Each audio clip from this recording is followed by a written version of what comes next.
حضرت علی المرتضیٰ رضی اللہ تعالی عنہ نے فرمایا جھوٹوں والی توبہ نہ کرو۔ عرض کی کہ یہ جھوٹوں والی توبہ ہے؟ فرمایا ہاں، زبان سے استغفار پڑھنا لیکن استغفار دل میں نہ اترے۔ ایک حدیث شریف کے الفاظ ہیں التائب من الذنب کمن لا ذنب لہ والمستغفر من الذنب وہو مقیم علیہ کالمستہزئ بربہ۔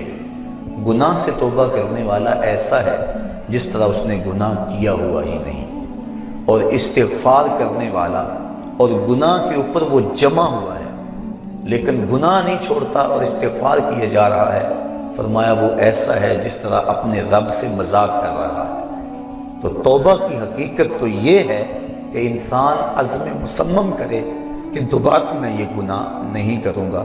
جس طرح تھنوں میں دودھ کو واپس کرنا مشکل ہوتا ہے، اس طرح اس کا گناہ کی طرف لوٹنا مشکل ہو۔ تو حضرت علی المرتضیٰ رضی اللہ تعالیٰ عنہ نے فرمایا کہ سچوں والی توبہ کر، جھوٹوں والی توبہ نہ کر۔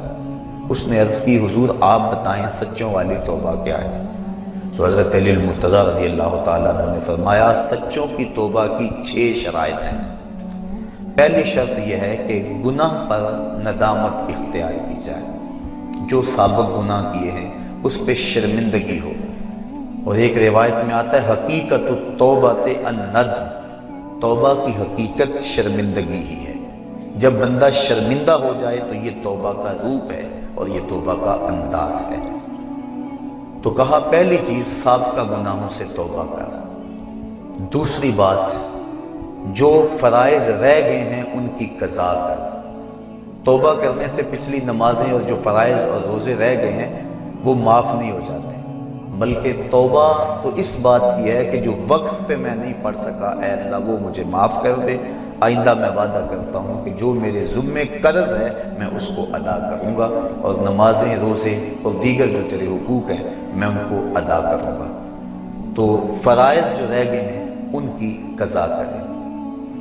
تیسری شرط کسی کا قرض دینا ہو تو اس کو ادا کریں۔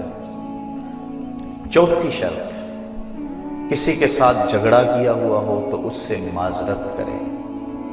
پانچویں شرط جس طرح توبہ سے قبل گناہ کر کر کے اپنے نفس کو موٹا کیا اور قوی اور طاقتور بنایا، اب توبہ کا حق یہ ہے کہ تو اللہ کی اطاعت اور فرما برداری کر کے نفس کو ایسے ہی کمزور کر اسے رگڑا دے۔ اور چھٹی شرط یہ ہے کہ آئندہ گناہ نہ کرنے کا عزم مصمم کر لے۔ کہا اگر یہ 6 شرطیں تیری توبہ کے اندر موجود ہیں تو وہ تو سچا توبہ کرنے والا ہے، ورنہ تو زبان سے استغفار پڑھنے والا ہے، تیری توبہ سچی نہیں ہے۔ تو توبہ سچی یہی ہے کہ انسان خلوص کے ساتھ ان شرائط کے ساتھ اللہ کے حضور رجوع لائے۔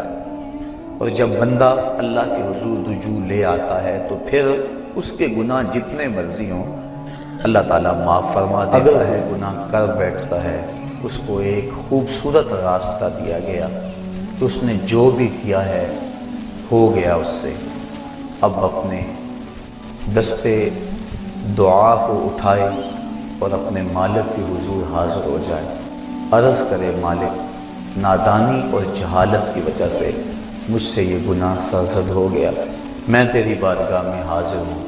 اللہ تعالیٰ پھر یہ نہیں دیکھتا کہ اس کے گناہ کتنے ہیں، یہ دیکھتا ہے کہ یہ آیا ہے میری چوکھٹ پہ، اور اللہ تعالیٰ اس کے پچھلے سارے گناہوں کو معاف فرما دیتا ہے۔ جو صغیرہ گناہ ہیں وہ تو ساتھ ساتھ مٹتے رہتے ہیں۔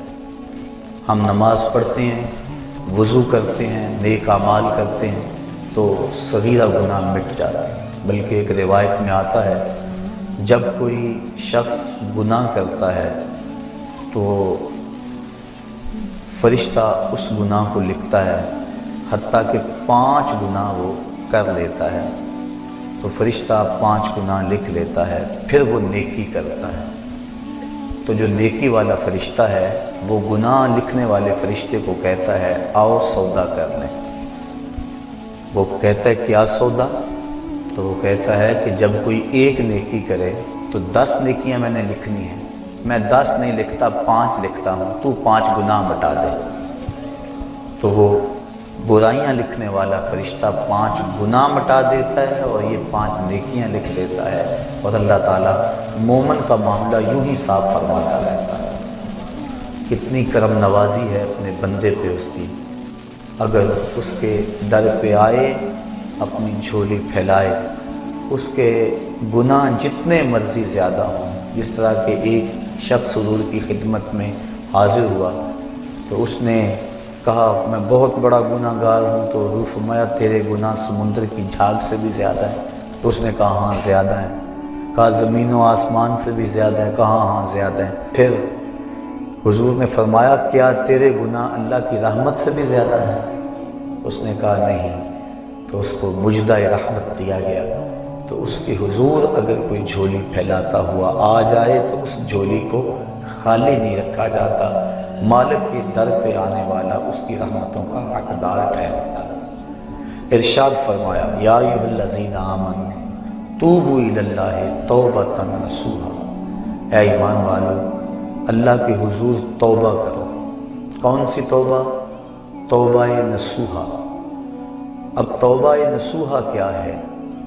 مفسرین کے اس پر 22-23 اقوال موجود ہیں، لیکن حضرت معاذ بن جبل رضی اللہ تعالی عنہ حضور رسالت مآب صلی اللہ علیہ وآلہ وسلم سے روایت کرتے ہیں کہ آقا کریم کی خدمت میں ایک شخص حاضر ہوا، اس نے عرض کی مت توبۃ النصوح، حضور توبۃ النصوح کیا ہے؟ تو آقا کریم علیہ السلام نے ارشاد فرمایا ان یندم العبد علی الذنب الذی اصاب فیعتذر الی اللہ تعالی ثم لا یعود الیہ کما لا یعود اللبن الی الدرع۔ فرمایا کہ توبہ نصوح یہ ہے کہ انسان جب گناہ کر بیٹھے تو اللہ کے حضور اس کی معذرت پیش کرے، اور دوبارہ گناہ کی طرف اس کے لیے پلٹنا اتنا ہی مشکل ہو جس طرح کے تھنوں سے نکلا ہوا دودھ واپس کرنا مشکل ہوتا ہے۔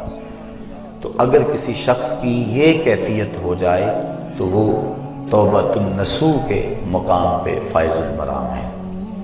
حضرت علی المرتضیٰ رضی اللہ تعالی عنہ تشریف فرما تھے کہ ایک اعرابی آیا، اس نے استغفار طلب کرتے ہوئے کہا اللہم انی استغفرک و اتوب الیک، اے اللہ میں تیری بارگاہ میں استغفار طلب کرتا ہوں اور تجھ سے رجوع کرتا ہوں۔